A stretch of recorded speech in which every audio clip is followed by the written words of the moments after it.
প্রদোষকালে যেমন পাখিরা ঘরে ফেরে, তেমনই আমার মনে হলো আজকের এই বিশেষ দিনটিতে যাই, ছোটোবেলায় একটু ঘুরে আসি। আর আমার সঙ্গী হবে আমি নিজেই।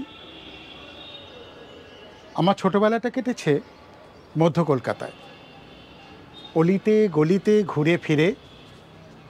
সীমানা ছিল এদিকে এসপ্ল্যানেড হয়ে ভিক্টোরিয়া, আর এদিকে শ্যামবাজার পর্যন্ত। এই পা দুটোকেই সম্বল করে এই এলাকার মধ্যে ঘুরে ফিরেছি। আর আমার যে সাংস্কৃতিক মনন, চিন্তা, ভাবনা, সেগুলো সব এই মধ্য কলকাতাই আমাকে দিয়েছে। চলো তাহলে দেরি না করে সকাল সকালই বেরিয়ে পড়া যাক। দেখি আমার সেই পুরনো কলকাতা আমাকে কতটা মনে রেখেছে। আজ 24শে ডিসেম্বর, সকাল সকাল বেরিয়ে পড়েছি। এখন বাজে 9টা। এই যে ট্রেনটা দাঁড়িয়ে আছে, এই ট্রেন থেকেই নামলাম। বেলঘরিয়া থেকে উঠেছিলাম। আর আজকে ভেবেছি সারাটা দিন নিজের সঙ্গেই একা একা কাটাবো। চেষ্টা করব ছোটোবেলা থেকে খুঁজে বের করা। একটা বিশেষ কারণও আছে, কারণটা পরে বলবো। আপাতত বউবাজারের দিকে যাব। আর এদিকে একজন বন্ধু আছে আপনার ডেন্টাল হসপিটালের পাশে, দেখি তার সঙ্গে যদি দেখা করা যায়। সে আবার খ্রিস্টান, ফলে আজকে তাদের উৎসব আছে। দেখি যারা আমার সঙ্গে যেতে চাও, চলো বেরিয়ে পড়ি। দারুণ দারুণ মজা হবে আজ সারাদিন। শিয়ালদা স্টেশন এখন দারুণ জমজমাট। এই যে সামনে এক্সিকিউটিভ লাউঞ্জ। আমরা না এদিক দিয়ে বেরিয়ে যাব, তবে খানিকটা দেখিয়ে দিই।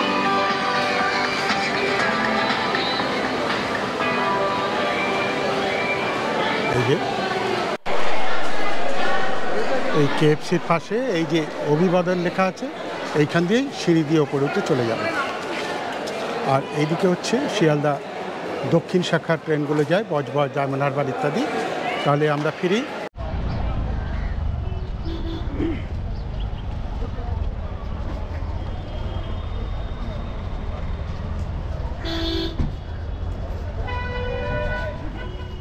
আমার ছোটোবেলার শিয়ালদা বিদ্যাপতি সেতু তৈরির সাথে সাথে ক্রমশ বদলে যেতে থাকে। এখানে ছিল ট্রাম গুমটি, আর রাস্তা পার হওয়া ছিল এক ভয়ঙ্কর সমবেত প্রয়াস। অ্যাক্সিডেন্ট হওয়াটা রোজকার ব্যাপার। শিয়ালদা কোর্ট ছিল ছোট্ট একটা মান্ধাতা আমলের বাড়ি, তবে এই চত্বরের অগোছালো ভাবটা এখনো একই রকম আছে। নইলে এই কলকাতার গর্ব মেট্রো স্টেশনের এই হাল হয়?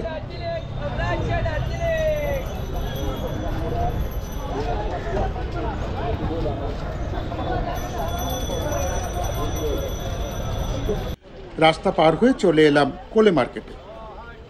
ট্রাম উঠে যাওয়ার পর একটু নিরাপদ হলেও কোলে মার্কেট দিব্যি আছেন খোশ মেজাজে। হাতের কাছেই Catholic church, our lady of Dolours. এখানেই ছিল জজ টেলিগ্রাফের একমাত্র ট্রেনিং সেন্টার। পেরিয়ে সোজা বউবাজারের দিকে যাব, কিন্তু আপাতত আমি যাচ্ছি ডেন্টাল হসপিটালের পাশে এক বন্ধুর সঙ্গে দেখা করতে। বহুদিনের পুরনো বন্ধু। আমি জানি এখানে তারা নেই, তবু একটু খোঁজখবর করি কোথায় আছে। যদি টেলিফোন নম্বর পাওয়া যায় একটু কথাও বলা যাবে। প্রভাতের সঙ্গে দেখা হলো না বটে, তবে যোগাযোগ হলো। তার বোনেরা এই বাড়িতে আছে, তাদের সঙ্গে কথাবার্তা হলো। প্রভাতের সঙ্গে দীর্ঘ টেলিফোনে কথাবার্তা হলো। এখন ওর একটু পায়ে সমস্যা রয়েছে বলল, তা সেই জন্যে পরে আমরা দেখা করে নেব। একসঙ্গে কোথাও বসে আড্ডা হবে খুব। সবাই ছড়িয়ে ছিটিয়ে গেছে, আর আমি চিরকালই প্রথম থেকেই একটু সবার সঙ্গে যোগাযোগ রাখতাম। আর আমি যেহেতু আর যোগাযোগ রাখতে পারিনি, ফলে সবাই বিচ্ছিন্ন হয়ে গেছে। দেখি আর একটু এগিয়ে যাই, পরে কার সঙ্গে দেখা করা যায় বা কোন অঞ্চলটা আমার ছোটোবেলাটাকে মনে করিয়ে দেয়। প্রাচীর পাশের সার্পেন্টাইন লেন দিয়ে সোজা চলে এলাম লেবুতলা পার্কে। এই সেই লেবুতলা পার্ক। ওই ঘরটা, ওই যে ঘরটা দেখছেন, ওই ঘরটা কিন্তু সেই আমাদের ছোটোবেলাকারই ঘর। বাকি সমস্ত চেঞ্জ হয়েছে। এখানে দুটো ছোট ছোট ক্লাব ছিল, একটা শিশুচক্র, একটা হচ্ছে সব পেয়েছির আসর। আর এই দিকে যেখানে বেদিটা আছে দুর্গাপুজো হয়, আগেও সেখানেই দুর্গাপুজো হতো। আর ওখানেও একটা ক্লাব ছিল, ওই খাকি হাফ প্যান্ট পরা ক্লাব। এখানে একটা ব্যায়ামাগার ছিল, সেটা আছে। আর চারিদিক দিয়ে ঘিরে দেওয়া হয়েছে। আচ্ছা, অ্যাকচুয়ালি মাঠটা পার্ক হয়ে গেছে। এই গেটটা ছিল তখন সেই ঘোরানো টাইপের, একজন একজন করে ঢুকতে হতো। রেলিংয়ের ধারে বসতো 5 পয়সার 2টো ফুচকা আর জল মেশানো ঘুগনি। এই পায়রা খাওয়ানোর ব্যাপারটা সেই তখন থেকেই আছে।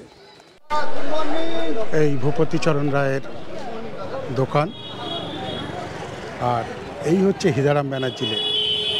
আর আমরা যাব এই দিকে সোজা। আগেকার মতো এখানে বাজার বসে। আর এইখানে ছিল আমাদের রেশনের দোকান, আছে কি গম ভাঙার দোকানটা তো রয়েছে, রেশনের দোকানটা এখানে কোথাও ছিল। এটা হচ্ছে বাজার, না বোঝা যাচ্ছে না।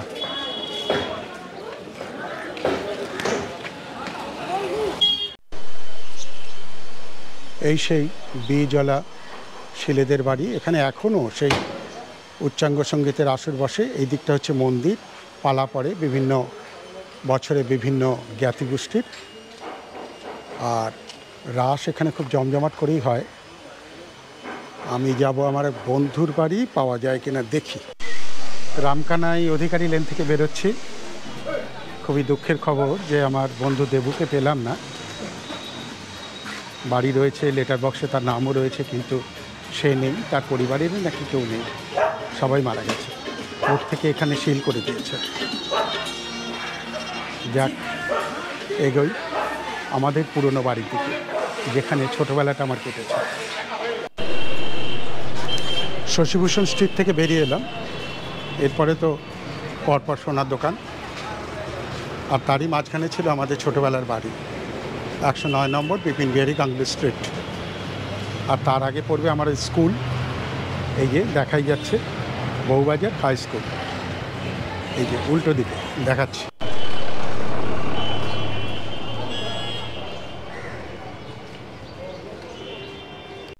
এই আমার যে ছোটোবেলাকার বাড়ি, এখন আর নেই, কর্পোরেট বিল্ডিং হয়ে যাচ্ছে।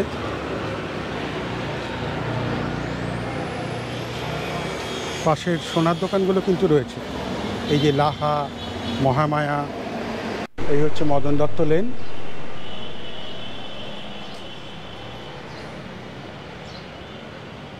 এইখানে ছিল একটা প্রাইমারি স্কুল, এই স্কুলে আমি ছোটোবেলায় পড়তাম।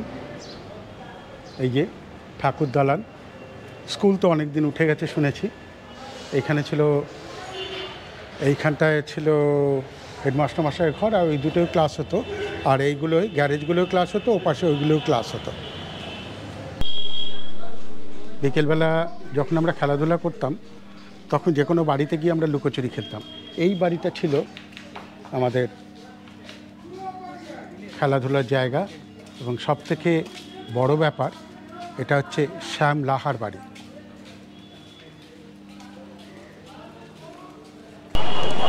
এই যে এই বাড়িটা ছিল ভারতবর্ষের প্রথম 3টে স্টুডিও, ফটোগ্রাফিক স্টুডিওর একটি, মুখার্জি স্টুডিও।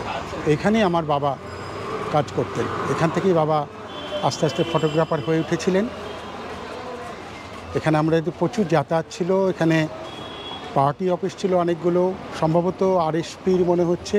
আর এইখানে ছিল হোস্টেল, মানে আগেকার দিনে কি বলা হতো, মেস ছিল। এখানে অনেকগুলো মেস ছিল। সেই অতি প্রাচীন সেন্ট জর্জ স্কুল আর তার সঙ্গে চার্চ। এবার যাব ফিরিঙ্গি কালী মন্দিরে, যেখানে আমরা 2 পয়সা থেকে 5 পয়সা বা 10 পয়সা, ম্যাক্সিমাম 10 পয়সা মানত করতাম পাস করার জন্যে। প্রতিবারই পাস করতাম। এখন নয়, সেসব থেকে অনেক দূরে চলে গেছে, কিন্তু ছোটোবেলায় তো সেগুলো ছিল, বিশ্বাসটাও কিন্তু ছিল। এই সেই মা।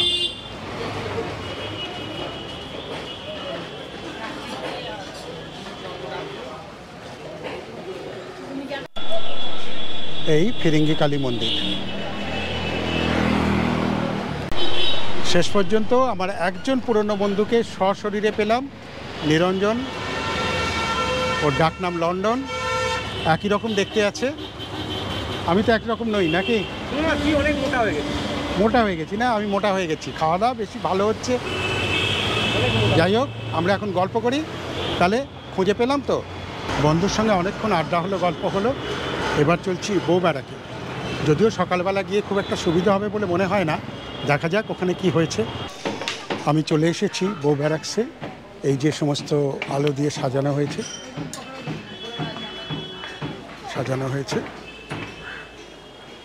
এই সমস্ত ব্যারাকের বাড়ি।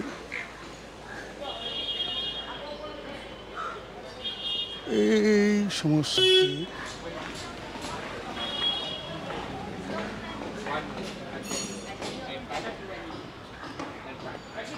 আলো ঝলমল করে উঠবে রাতের দিকে।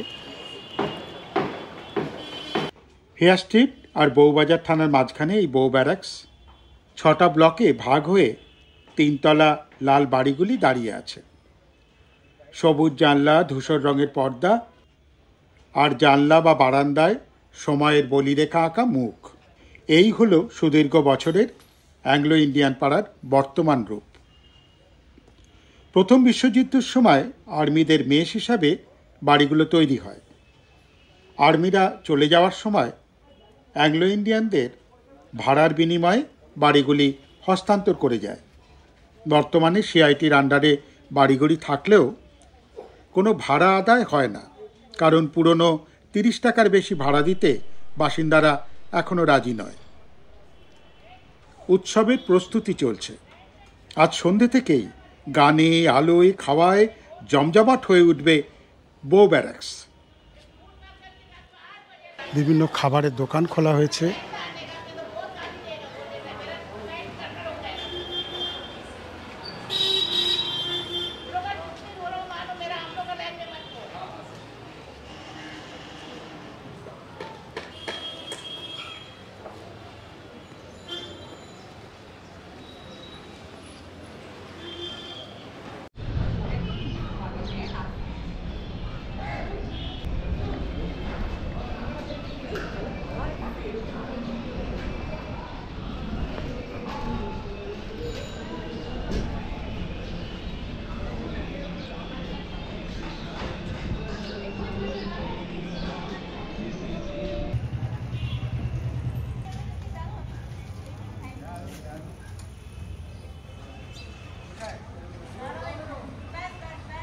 এটা হচ্ছে পার্সি মানেকজি রুস্তমজির ধর্মশালা, পার্সিদের জন্য।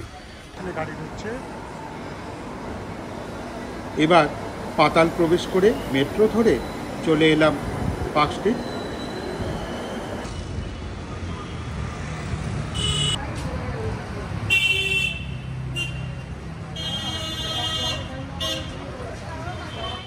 ভরা রোদ্দুরে পার্ক স্ট্রিট তখন রাতের প্রস্তুতি নিচ্ছে। রেস্তোরাঁগুলোতে লাঞ্চের বিশাল বিশাল লাইন।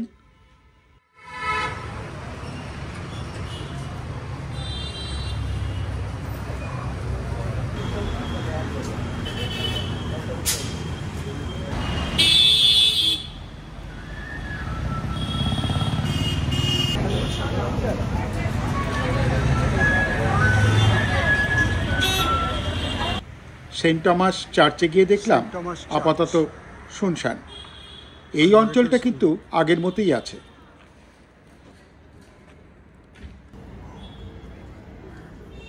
সকালবেলা থেকে খিদেটা তো পেয়ে আছে, খাওয়া কিছু হচ্ছে না।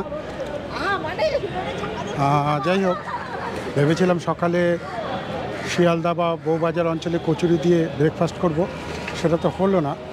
তা ভাবছি পার্ক স্ট্রিটে যখন এসেই পড়েছি, ঢুকে যাই পিটার ক্যাটে, তারপর ওই চেলো কাবাব নিয়ে বসি।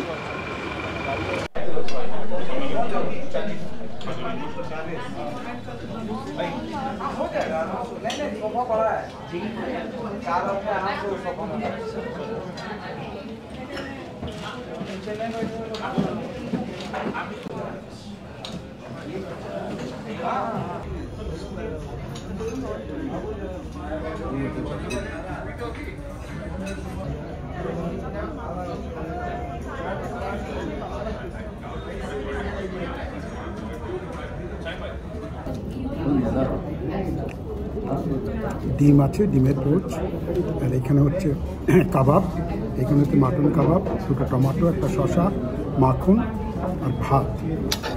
ভাতটা আমি খাবো না, কম খাবো, বাকিগুলো খেয়ে দেখি। খেতে তো খুব দারুণ লাগবে। ও একটা মাখন দেওয়া হয়েছে।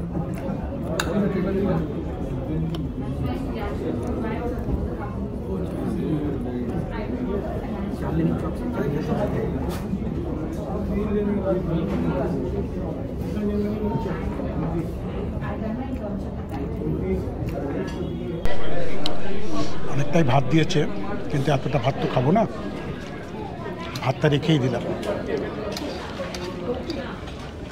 আর কাবাবগুলো খাই, ভালোই লাগছে খেতে, খুব এক্সট্রা অর্ডিনারি কিছু নয়, তবে ঠিক আছে। পিটার কাট থেকে স্পেশাল চেলো কাবাব খেয়ে বেরোলাম।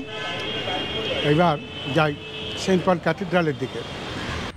10 টাকার টিকিট কেটে ঢুকলাম সেন্ট পল ক্যাথিড্রালে। 1839 সালে তৈরি এই সেন্ট পল ক্যাথিড্রাল চার্চটি এর গথিক গঠনের জন্য অসাধারণ সুন্দর। প্রতি বছরের মতো এবছরেও যিশুর জন্মের শহর বেথলেহেমকে মডেলের সাহায্যে তুলে ধরা হয়েছে। এরপর চার্চের ভেতরে ঢুকলাম।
এটা চার্চের পিছন দিক। এখানেই সাধারণ দিনে গাড়ি পার্কিংয়ের জায়গা রয়েছে।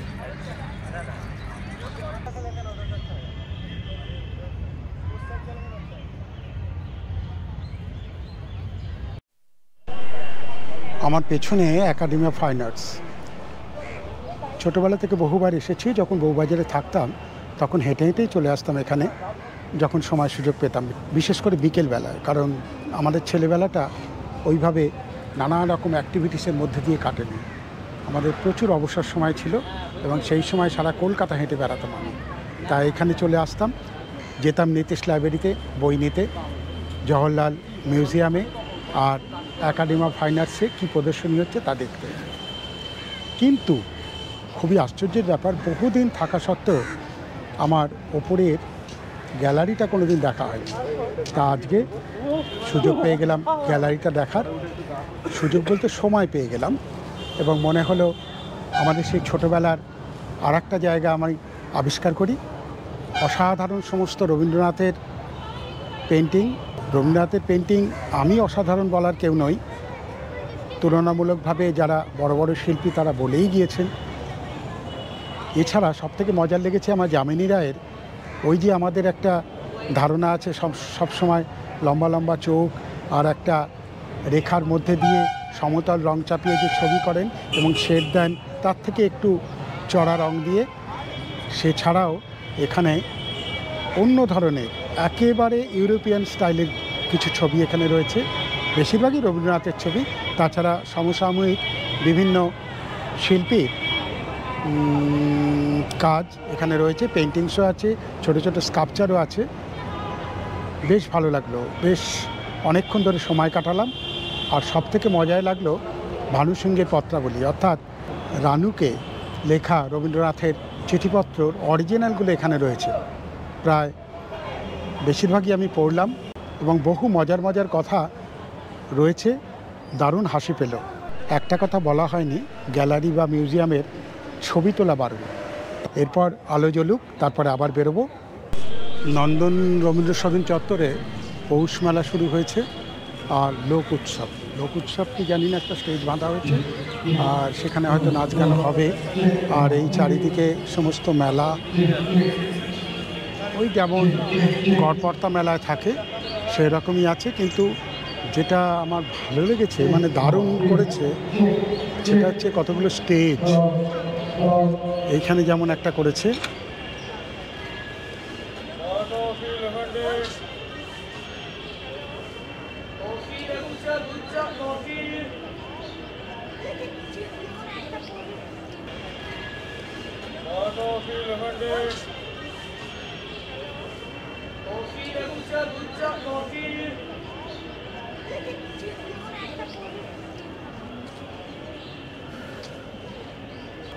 একতারা মুক্ত মঞ্চে উত্তম কুমারের কিছু একটা করেছে। এখানে একটা বড় একটা স্টেজ করেছে, হবে কিছু। আর এখানে উত্তম কুমারের একটা ছবির এক্সিবিশন করছে।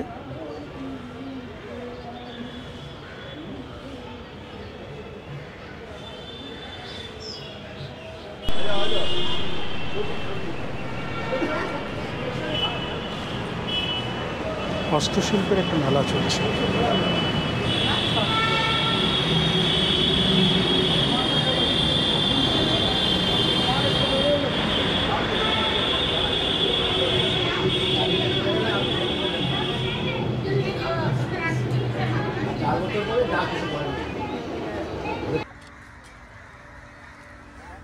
একেবারে সায়ংকালে গেলাম ভিক্টোরিয়া মেমোরিয়ালে। মিউজিয়াম সমেত টিকিট 50 টাকা।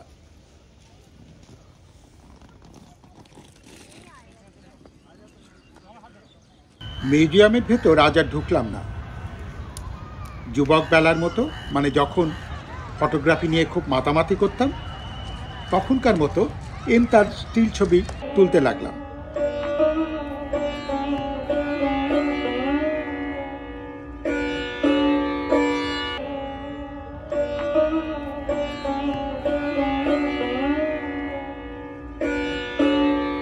ইতিমধ্যেই কানে আসছে সেতারের মিষ্টি সুর।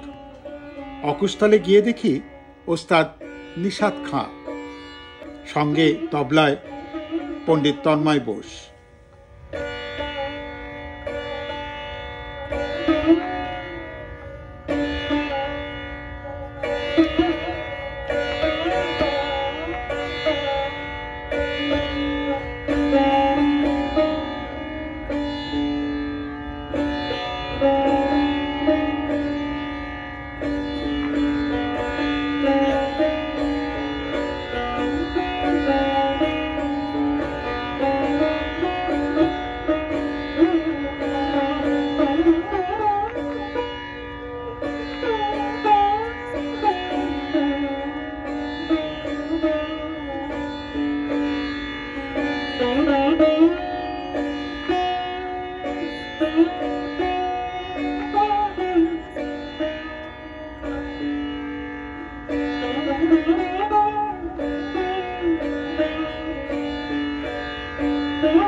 মারোয়ার সুর কানে নিয়েই বেরিয়ে দেখি পুরো ক্যাথিড্রাল রোড আলোয় ঝলমল করছে।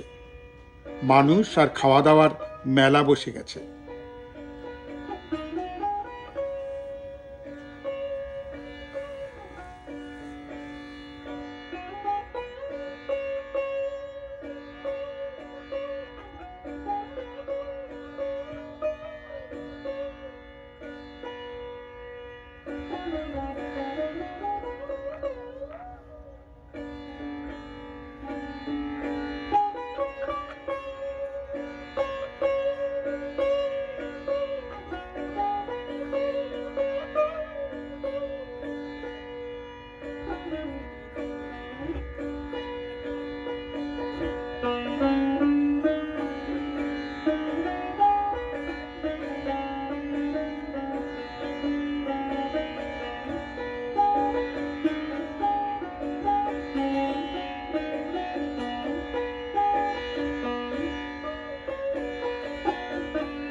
এরপর চলে গেলাম রাতের পার্ক স্ট্রিটে। আর তো বলার কিছু নেই, শুধু দেখার। চলে এসেছি রাতের পার্ক স্ট্রিটে। এই যে পার্ক স্ট্রিটের চেহারা।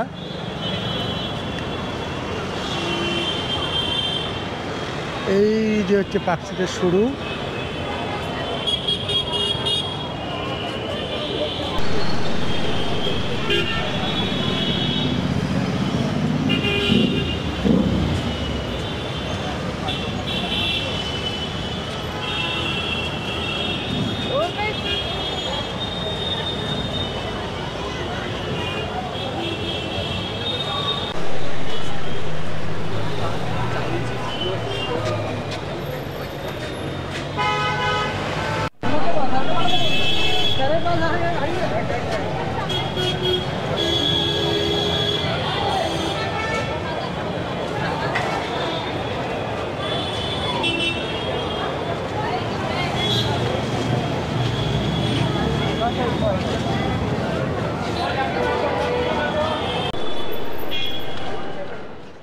এই ভিডিওর সঙ্গেই আমার সমস্ত সাবস্ক্রাইবার, আমার বন্ধুবান্ধব এবং যারা সাবস্ক্রাইব না করেও আমার ভিডিও দেখেন তাদের সবাইকে আগামী বছর অর্থাৎ 2025-এর শুভেচ্ছা জানালাম। নমস্কার নেবেন, ভালোবাসা নেবেন, ভালো থাকবেন। ধন্যবাদ। এবার তাহলে বলি বিশেষ দিনটি কি। বিশেষ দিনটি হচ্ছে আজ আমার জন্মদিন। 1959 সালের 24শে ডিসেম্বর বৃহস্পতিবার ভোরবেলা আমার জন্ম। তাহলে আজকের এই স্মৃতিচারণমূলক এপিসোডটি শেষ করি। কেমন লাগলো বলবেন।